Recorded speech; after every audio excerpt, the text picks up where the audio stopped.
All right, peace world. Thanks for pressing play on another Pay Me No Mind sports and entertainment video. My name is Wood. Gonna jump right into it. Would love to hear your feedback on this show. If you are checking out Apple TV Plus's The Last Days of Ptolemy Gray, I thought the show really got cooking this week with episode 3, Sensia. And I mentioned I've said this before. Sometimes you got to give a you. Sometimes it's a chore to watch the beginning of a new show. Um, the creators, the creative team has to figure out its footing. It has to set the table for their story, kind of like independent of all the other shows that you might be watching. And I think they take some risk in how they go about setting up and building their world that could push some people away. And I think in the first 2 episodes, with all the fractured flashbacks and we didn't know who the hell Coy Dog was and whatnot, it was easy to get impatient with this movie. I mean, with this series. But I think right now, where we pick up in episode 3, Sensia, I feel like I'm watching a normal show now, and it's rolling along, and it really looks like a good show. I didn't mention this on the last recap, but episode 1 was called Reggie. Episode 2 was Robin, and that's played by Omar Benson Miller. Robin played by Dominique Fishback, and now we have Sensia, who we learned was his wife. I think they got married.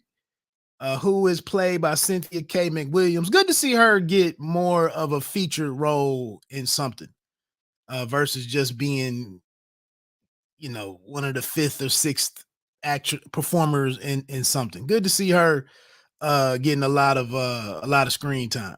Spread her wings a little bit. Um, hmm. I'm just gonna throw out all of these themes in no certain order. It's kind of what jumped out to me. The immediate thing, I guess, is we're we start out here. Let me get the synopsis of this one. Is that available? For Sensia episode 3, Ptolemy begins treatment to restore his memories, drifting in and out of fever dreams about his life as Robin keeps vigil at his side. This one was directed by Hanel M. Culpepper.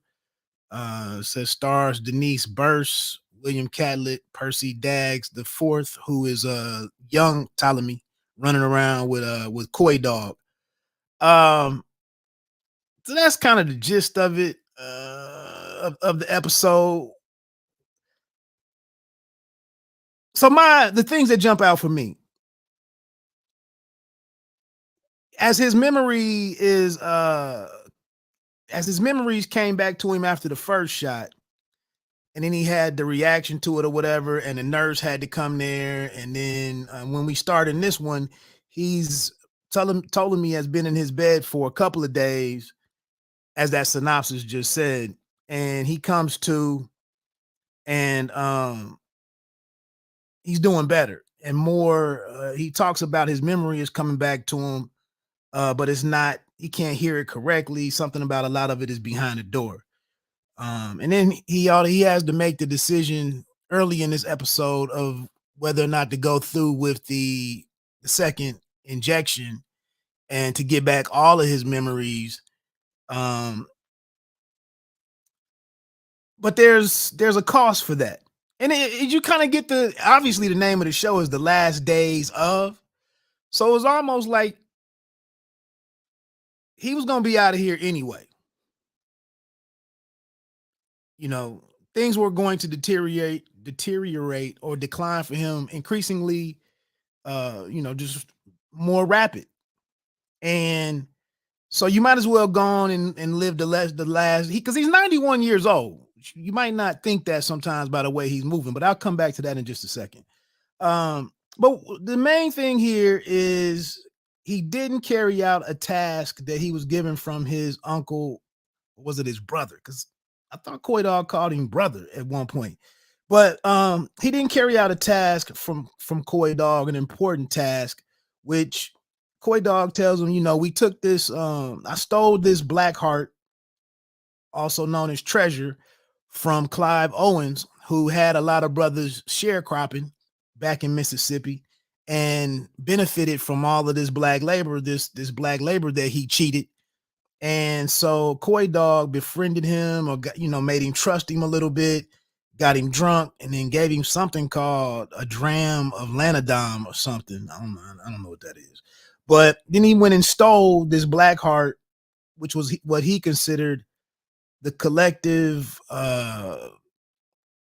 profit off of all of the black people who had ever had any dealings with Clive Miller. And he tells young Ptolemy, who's, I don't know, 6 to 8 years old or something. He says, take this and go do something for our people. So one, Ptolemy doesn't know what he did with the black heart. And then he may not even know what to do for his people or how to use it properly. Okay, so we have that going on. He keeps coming back to solving Reggie's murder because it just don't seem right to him that nobody really cares. And you can hear the way that Robin talks to the young brother that's Reggie's friend that she encounters at the grocery store. And she just like, look, he dead. Somebody shot him. It happens all the time. Don't worry about it. And because of what Reggie meant to Ptolemy Gray his last several years, and that's the only caretaker he had, he's set on, I can't let it go out like that for my nephew or my great nephew or whatever Reggie was, relationship wise. Another interesting thing that stood out to me, they kind of sped by it, was this text that Robin sent. She said, she said something to the effect of, I can't get to y'all tonight. I don't know who she was talking to.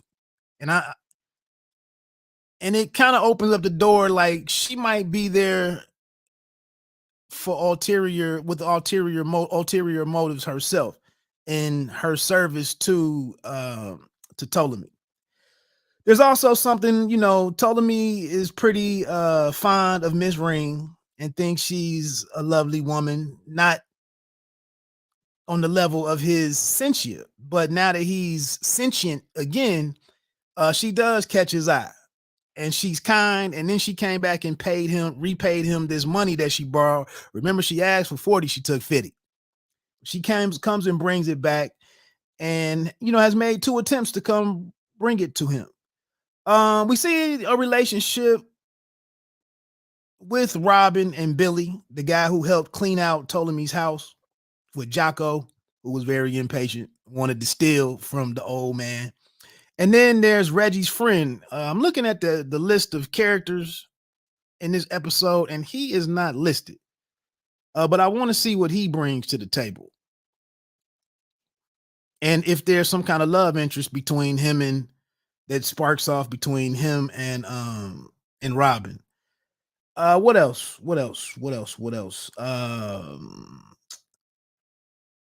Hilly and Niecy. Hilly is Niecy's son. They have this really seedy ass conversation about their family over $300. You gonna go screw the man or your supposed relative over for $300 because he gets his retirement, his pension, and some other kind of benefits. He gets 3 checks, and as Robin comes back to the house to get the last of her stuff with Billy, Hilly pulls up on them as they're going out, and he confronts her, knowing that he tried to force himself on the young girl. It's some confrontations between Billy, like, I'll whip your young ass, pretty much. And Hilly doesn't. Hilly's played by Deron Horton, I think is the actor's name. Deron Horton. He's a piece of shit. They put these characters in here for you to hate him, and he is easily hateable. But he goes and has this conversation with his mother and kind of plants the seed in her mind that, Robin is over here getting this $300 and, getting herself, ingratiating herself with great uncle or great uncle Ptolemy, and we need to get them that $300. And he says something about, you need to get the city involved to go over there and evaluate the situation and see if they need to take him to a facility, and somehow or another Niecy and Hilly could be put in charge of his finances and get his $300. Now I can't remember honestly in thinking about it. I don't know if he was getting $300 a week or $300 a month. But if you're willing to do your family dirty for 300 damn dollars, I mean, and you a young able-bodied man, and then Niecy buys into this debauchery. So I really hated to see that scene, but that's the storytelling from Walter Mosley. Also, here another big headline for me is this duration that's mentioned by Dr. Rubin, played by Walton Goggins. Uh, and then Ptolemy refers to him as Satan. And it's basically back to the whole old saying of making a deal with the devil.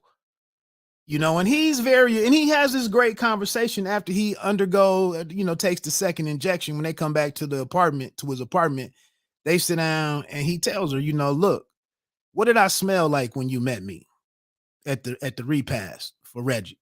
What did I smell like? What was my life like? You want to sit here and tell me not to take this experimental procedure, but what was my life anyway? Who cared about me anyway, besides Reggie? I like that scene right there. Um, and what is Robin's angle? For the most part, she's turned his life around, cleaned his house up. She's handy around the apartment. She's getting stuff together, and really significantly improved the quality of life for this 91-year-old man. Now, also in that discussion with Dr. Rubin, he's pretty forward with what he's trying to do. The interesting thing that we learn here is another man, another black couple, a son and his mother maybe also are at Dr. Rubin's, and it's almost a similar situation to Clive Miller, that progress is being made off the back or off the bodies of these black people. And Dr.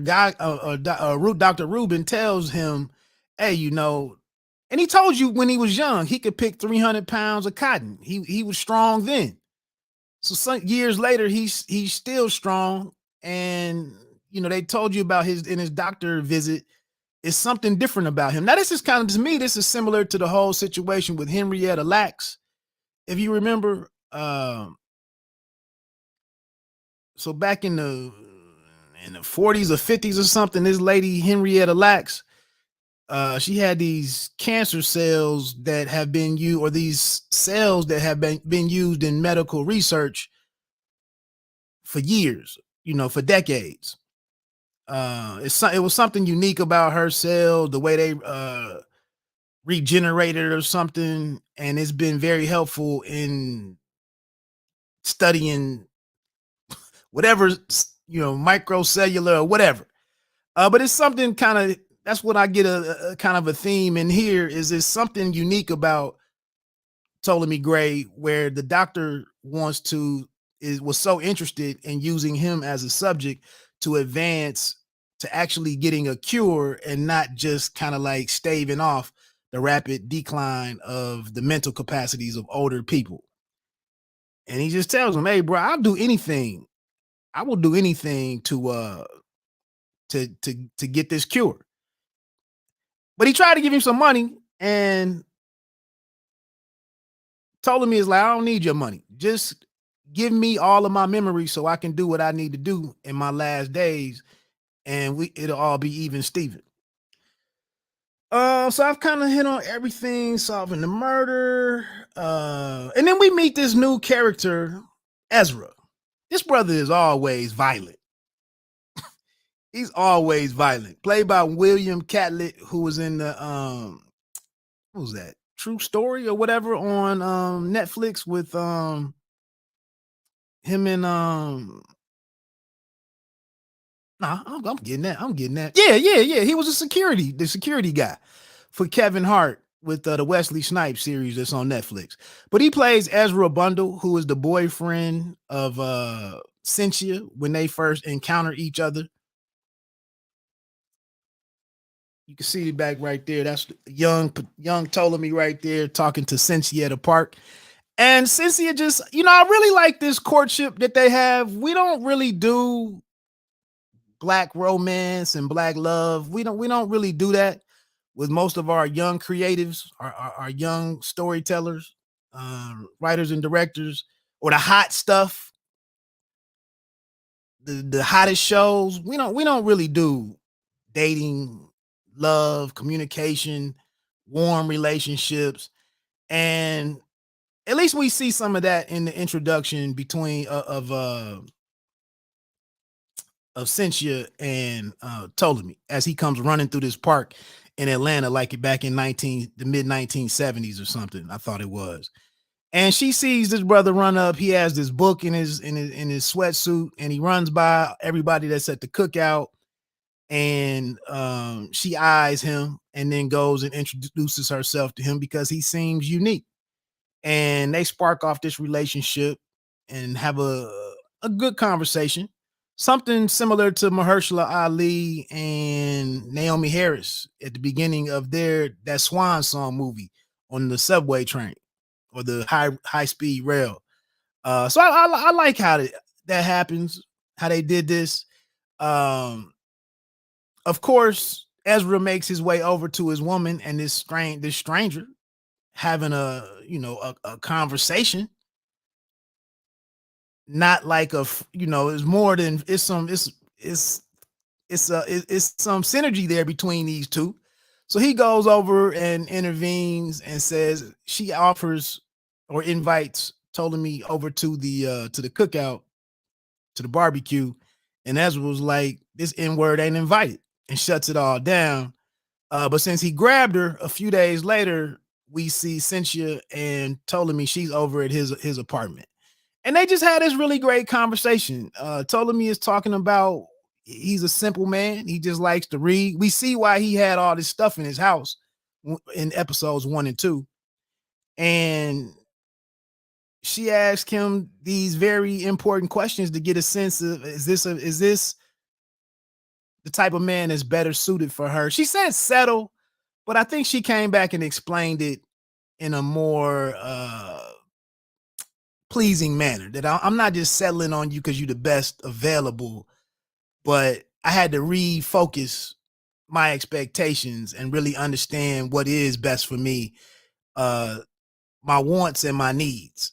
And I'm better off going by my needs, and I need you. That's what she tells you. I need a man who just who's going to read some books to me at a random book to me at night.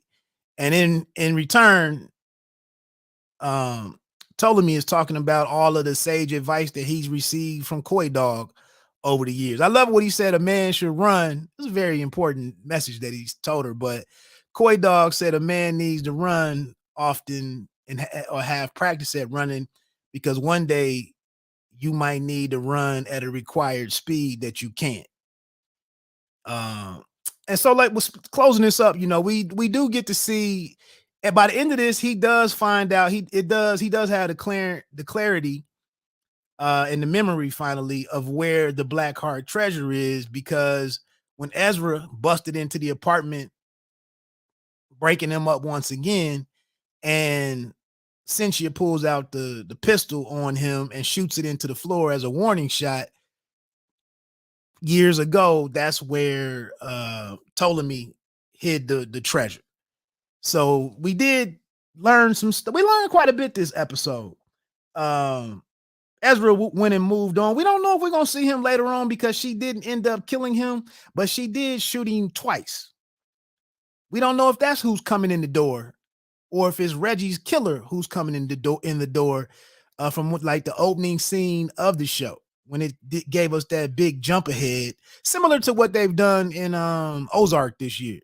Before that, when they had that crash, it opened up with like what happened at the very last episode in the finale, or maybe even the closing scene of the series, and they put it in the beginning. And here at the beginning of Ptolemy Gray, we see somebody coming in the door, and a right-minded Ptolemy Gray is sitting there waiting for a final showdown.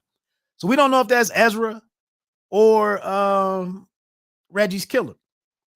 And then lastly, I'll end with Reggie's friend. Somehow or another, Ptolemy is gonna remember that Reggie told him his wife's ex-boyfriend was getting out of prison and capable of murder, probably is the one that has something to do with it, with his death. It's not that hard to so I'm wondering if Reggie's friend, well, I don't see that actor's name on here listed on here. Is he the one? Because he said he wants to come by and talk to Ptolemy Gray. So that's the two things that Ptolemy has going on. Continuing to put piece together all of his memories and the things that he wanted to remember the most. What can he do with this black heart for his people, which was the mission given to him by his uncle or brother, Coy Dog? And then what happened to Reggie, since nobody else really gives a damn? Let me get on off of here. Again, I know this is a lengthy discussion. Could have been done in 5 or 10 minutes. It is what it is. If you do have anything to say about the show, leave it in the comments. I'd love to hear what your thoughts are. Are you pleased with the show? Are you looking forward to it? Good job. Great job. We need more shows like this. I hate these shows. Any standout performances on the show for you? I'd love to hear about it. And you don't have to be great to start, but you had to start to be great. I'm out. One. Enjoy the rest of your day.